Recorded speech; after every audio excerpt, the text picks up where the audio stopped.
자, 날씨가 상당히 추워졌습니다. 그래도 우리는 성경을 계속 배워나갈 것입니다. 날이 추우나 눈이 오나 비가 오나 내 마음이 어려울 때나 어떤 때에도 하나님의 말씀만이 내 영을 살리고 내 심령 속에 생명을 주는 것이라는 걸 여러분이 잊지 마시기 바랍니다. 오늘은 마가복음 15장 16절부터 32절까지의 말씀을 통해서 주님의 음성을 여러분과 함께 듣기를 원합니다. 오늘 본문의 내용은 예수님께서 결국 고난을 당하시고 십자가에 죽으신 내용이 기록되어 있습니다.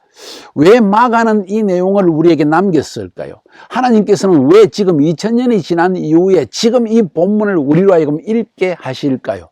하나님이 우리에게 주시고자 하는 음성이 있을 것입니다. 우리에게 주고자 하는 메시지, 계시의 음성이 있다는 것입니다. 그것을 알아내는 것이 우리의 중요한 목적이라고 생각합니다. 성경 공부의 목적은 오늘날 하나님이 우리에게 주시는 음성을 듣는 것입니다. 자, 그러면 오늘 그리스도의 고난이 우리에게 주시는 음성이 무엇일까요? 먼저 첫 번째로 제가 오늘 깨닫는 것은 예언의 성취라는 것입니다. 어제도 그 예언의 성취의 부분을 말씀드렸습니다. 가장 중요한 예언의 성취는 갈라디아서 3장 13절에 나와 있는 것처럼 그리스도께서 우리를 위하여 저주를 받은 바 되사 율법의 저주에서 우리를 속량하였으니 기록된다. 나무에 달린 자마다 저주 아래 있는 자라 하였음이니라. 이는 그리스도 예수 안에서 아브라함의 복이 이방인에게 미치게 하고 또 우리로 하여금 믿음으로 말미암아 성령의 약속을 받게 하려 하심이라. 여기 중요한 것은 기록된 바 나무에 달린 자마다 저주에 있는 자라 하였습니다. 율법의 저주를 예수님이 대신 받으셔서 십자가에 죽을 수밖에 없었다는 것. 그것은 하나의 예언의 성취라는 것을 바로 신명기에 나와 있는 예언의 성취가 조금 이루어졌다는 것입니다. 신명기 21장에 22절, 23절에 이 내용이 나와 있습니다. 나무에 달린 자마다 저주를 받은 자라. 하나님의 저주를 받았던 이유가 무엇입니까? 우리의 죄 때문이라는 것입니다. 그래서 주님은 예언의 성취를 위해서 십자가에 죽으실 수밖에 없었다는 것입니다. 그뿐만 아닙니다. 단순히 십자가에 죽는다는 예언만 기록된 것이 아니라 예수님의 예언적 부르심의 삶은 무엇입니까? 심지어 사람들에게 조롱을 받고 모욕을 받으면서까지 죽으시는 것이 바로 주님의 운명, 하나님의 부르심의 삶, 예언적 삶이라는 것을 오늘 마가는 우리에게 알려주고 싶은 것입니다. 우리의 삶에도 하나님께서 우리를 부르신 그 부르심을 성취하기 위해서 때로 모욕과 희롱을 당하기도 하고 혹은 그리스도의 복음을 위해서 고난을 받는 일도 있다는 것을 미리 상기시켜주는 것은 아닐까요? 우리의 삶도 혹시 예수님처럼 하나님의 생명책에 우리의 날수 하나하나가 다 기록되어 있는 것은 아닐까요? 우리의 부르심의 삶은 무엇입니까? 주님은 그 부르심의 삶을 성취하기 위해서 오셨습니다.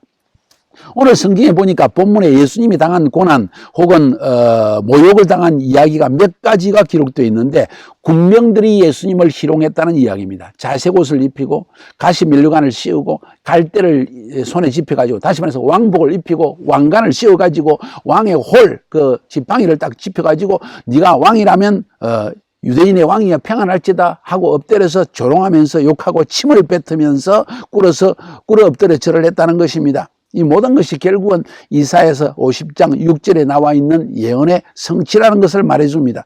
그뿐만 아니라 계속해서 골고다에 끌고 가서 예수님을 십자가에 못 박고 난 뒤에 고통스러워하는 예수님에게 몰약을 탄 포도주를 주었지만은 예수님은 거절했다고 했습니다. 이것도 예언의 성취입니다. 시편 69편 21절에 그들이 쓸개를 나의 음식물로 주며 목마를 때 초를 마시게 하였다. 바로 이것을 성취하기 위해서 예수님은 고난을 계속 당하시는 것입니다.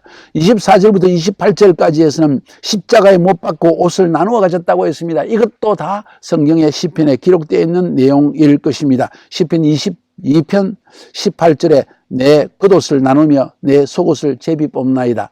이미 기록되어 있는 말씀 하나하나를 성취하려고 하신 것입니다.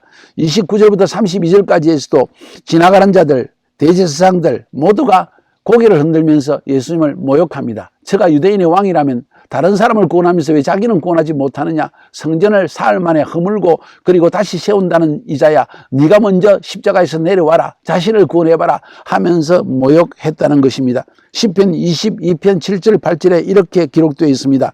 나를 보는 자는 다 나를 비웃으며 입술을 삐죽거리고 머리를 흔들며 말하되 그가 여호와를 의탁하니 구원하실걸? 그를 기뻐하시니 건디실 걸 하나이다 하는 이런 조롱과 모욕을 받을 것이라는 것을 이미 구약 성경에 기록되어 있고, 그 기록된 예언의 부르심의 성취를 위해서 예수님은 침묵하시면서 십자가의 고통을 이겨내시고, 결국 갈라디아서 3장에 있는 말씀처럼 하나님의 저주를 받아, 우리 죄 때문에 저주를 받아 십자가에 못 박혀 죽는 이런 메시아의 구속의 사역을 감당하셨다는 것을 마가는 오늘 우리에게 기록하고 싶었던 것입니다. 그렇습니다. 예수님의 죽음은 대속의 죽음이요, 단순한 죽음이 아니라 삶의 엄청난 고난과 모욕을 받으셨습니다.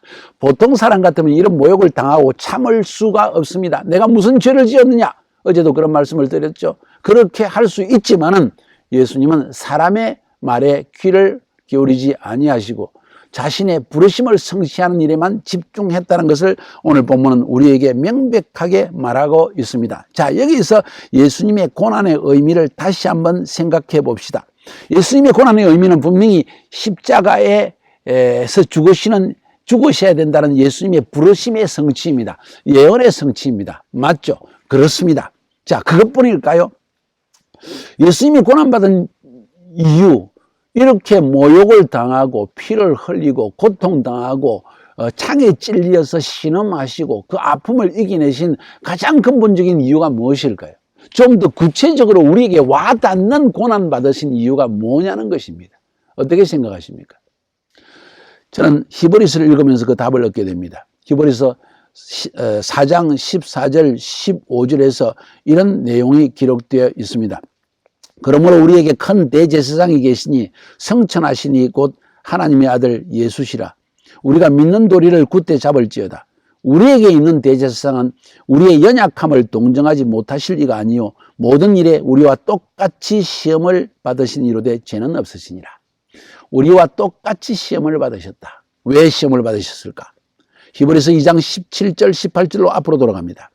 그러므로 그가 범사의 형제들과 같이 되심이 마땅하도다. 이는 하나님의 일이 자비하고 신실한 대제사장이 되어서 백성의 죄를 속량하려 하심이라. 그가 시험을 받아 고난을 당하셨은즉 시험 받는 자들을 능히 도우실 수 있느니라. 주님이 십자가 위에서 대속의 죽음을 죽는다는 것까지는 우리가 잘 알고 있지만은 그분이 이런 모욕을 받으시고 침뱉음을 받으시고 그리고 왕복을 입혀가지고 그리고 꿇어 엎드리면서 갈대로 머리를 치고 이런 모욕을 당할 이유가 있습니까? 그런데 예수님은 그 모욕을 다 당하셨다는 것입니다. 다른 말로 표현하면 사람이 당할 수 있는 모든 시험과 고통 이런 것을 다 고난을 주님이 겪으셨다는 것입니다. 그 이유를 히브리서는 뭐라고 이야기하고 있습니까? 우리가 시험 받을 때 도와주기 위해서라는 것입니다. 우리의 연약함을 다 체휼하기 위해서라는 것입니다.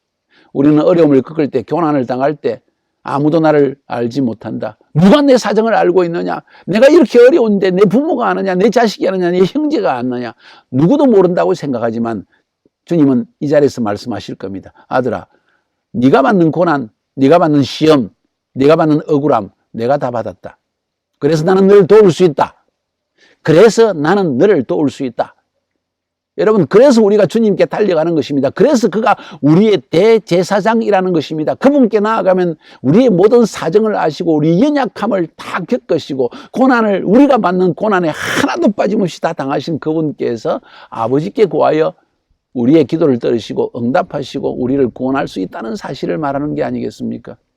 그러므로 오늘 예수님이 당하신 고난은 단순히 그분이 우리를 위해서 대속하신 죽음이라는 어떤 교리적인 이야기를 하는 것을 넘어서서 실제적인 이야기라는 것. 어떤 실제적인 이야기입니까? 우리가 고난을 당할 때 우리의 사정을 다 알고 계시는 주님이 우리를 위로할 수 있고 우리를 도울 수 있다는 사실을 성경은 우리에게 말하고 있다는 것입니다. 다시 말해서 주님의 고난, 그것의 의미 넘버 원, 그것은 우리의 죄를 대속하기 위해서 십자가에 죽은 것이다. 두 번째, 그가 모든 인간이 당하는 모든 고난과 연약함을 다 시험을 다 지나감으로 말미암아 우리가 시험받고 고난을 당할 때 우리를 돕기 위하신 것이라는 것을 성경은 말하고 있다는 거예요. 얼마나 큰 위로가 됩니까? 그 예수님께 달려가시기 바랍니다. 그래서 우리는 주님을 우리의 주님으로 고백하는 것이고 우리가 어려움을 당할 때 고난을 당할 때 그분께 달려갈 수 있는 이유는 바로 여기에 있는 것입니다. 그분은 우리가 당할 모든 고난을 다 미리 맛보셨다고 성경은 말하고 있습니다. 자, 여기서 한 가지 한번 생각해 봅시다. 자, 우리도 인생에서 고난을 당합니다. 자, 그럼 우리가 당하는 고난은 무엇일까요? 분명히 예수님이 당하는 고난과 차이가 있을 것입니다. 고난에 대한 이야기를 할 때 주님은 우리도 십자가를 지고 주님을 따르라고 말씀하십니다. 십자가를 지고 주님을 따르라. 이 말은 고난을 당하라는 것입니다. 참, 우리가 당하는 고난은 어떤 고난들이 있을까요? 한번 생각해 볼 필요가 있습니다. 저는 이렇게 생각합니다. 첫 번째로는 복음 혹은 예수 이름 혹은 하나님의 나라를 위해 당하는 고난. 쉽게 말해서 복음을 위해서 당하는 고난입니다. 예수 믿기 때문에 핍박을 당하기도 합니다. 순교를 당하기도 합니다. 감옥에 갇히기도 합니다. 매를 맞기도 합니다. 이 모든 고난은 정말 우리가 예수를 믿기 때문에 당하는 고난이요, 그것도 바로 예수님이 말씀하신 우리의 십자가를 짊어지고 주님을 따르는 것입니다. 여러분, 그런 고난을 당하고 있습니까? 두 번째 우리는 어떤 고난을 당할 수 있을까요? 우리의 죄악 때문에 고난을 당할 수 있습니다. 예수님은 우리 죄 때문에 그분이 고난을 당하시지만 우리는 우리 죄 때문에 우리가 고난을 당할 수 있다는 것입니다. 혹은 고난이라고는 하나님의 징계로 볼 수도 있습니다. 우리가 죄를 짓고 혹은 죄를 지을 때만 고난과 연단을 당하는 것이 아니라 어찌 보면 우리의 고약한 성품, 변하지 않는 육신적인 성격, 이런 것들을 하나님께서 정결케 해서 우리를 거룩함에 참여하기 위해서 주시는 연단도 있다는 것입니다. 히브리서 12장에 보면은 마지막 부분 읽어보려고 합니다. 10절에 그들은 잠시 자기의 뜻대로 우리를 징계하였거니와 우리의 부모, 육신의 부모는 자기의 뜻대로 우리를 징계했지만 오직 하나님은 우리의 유익을 위하여 그의 거룩하심에 참여하게 하시느니라. 다시 말해서 우리에게 고난과 연단을 주어서 마치 육신의 아버지가 자식을 징계한 것처럼 하나님 아버지께서 우리를 징계하시는 목적은 이 고난과 연단을 통해서 우리가 거룩하심에 참여하게 하기 위한 것이다. 이거를 좀 더 넓게 이야기하면 죄에서 벗어나게 하기 위한 것이다. 좀 더 자세하게 이야기하면 우리의 못된 성품 고쳐가지고 좀 더 하나님 앞에 좀 더 온전하고 거룩하게 하기 위해서 이런 고난과 연단을 주시는 것이다. 여러분, 이런 고난은 아름다운 것입니다. 근데 세 번째로, 자, 복음을 위한 고난, 우리의 죄나 우리의 악한 성품으로 인하여 당하는 연단의 고난, 세 번째로 있는 고난이 또 있을 수가 있다고 저는 생각합니다. 여러분 한번 생각해 보시기 바랍니다. 어찌 보면 나의 죄가 아니라 다른 사람의 죄를 대신해서 당하는 고난은 있을 수 없을 것인가? 혹은 내가 아무 죄도 없는데도 불구하고 하나님이 나에게 이런 고난을 당하시 하는 때는 없을까요? 복음을 위한 고난이 아니고 아무 죄도 없는데 억울하게 고난을 당하는 것입니다. 왜 그렇게 하실까요? 내가 그런 억울함을 당하게 될 때 똑같이 죄 없이 억울함을 당하는 사람들의 마음을 이해하고 그들을 도와주기 위해서 이런 고난을 하나님이 우리에게 허락하시는 것은 아닐까요? 여러분, 굉장히 중요한 컨셉입니다. 우리의 고난을 제가 생각해 본 겁니다. 복음을 인해서 당하는 고난 잘 알고 있습니다. 우리의 죄 때문에 우리의 연약하고 혹은 육신적 성정을 하나님이 고쳐서 온전하고 거룩함에 참여하기 위해서 히브리서 12장에 있는 것처럼 그런 고난을 연단을 주시기도 합니다. 그것도 이해가 갑니다. 그런데 또 더 다른 차원의 높은 차원의 고난이 있는데 나는 아무 죄가 없지만 이상하게 고난을 자꾸 당하게 됩니다. 억울합니다. 그런데 침묵합니다. 그것을 통해서 비슷한 고난을 당하는 형제자매, 정말 억울하게 고난을 당해서 막 분노가 일어나는 사람에게 자매, 그 사람을 이해해주고 위로해주고 도와주기 위해서 하나님이 우리에게 미리 그런 것을 고난에 참여하게 하는 것은 아닐까요? 예수님은 그런 고난에 참여했다고 성경은 말하고 있는 것입니다. 사랑하는 여러분, 예수님의 고난, 우리의 고난은 다른 것이지만 하나님은 이런 고난들을 통해서 우리도 동일한 예수님의 길을 걸어가기 원한다는 것을 저는 말씀드리고 싶습니다. 여러분의 삶에는 어떤 고난이 있습니까? 여러분이 당하는 고난은 어떤 고난입니까? 죄와 연약함으로 인한 고난입니까? 여러분의 성품의 악함을 인한 고난입니까? 아니면 복음을 인한 고난입니까? 아니면 아무런 죄도 없지만 다른 사람을 도와주기 위해서 하나님이 허락하신 고난입니까? 그리스도의 고난에 참여하는 여러분의 되기를 주님의 이름으로 축복합니다.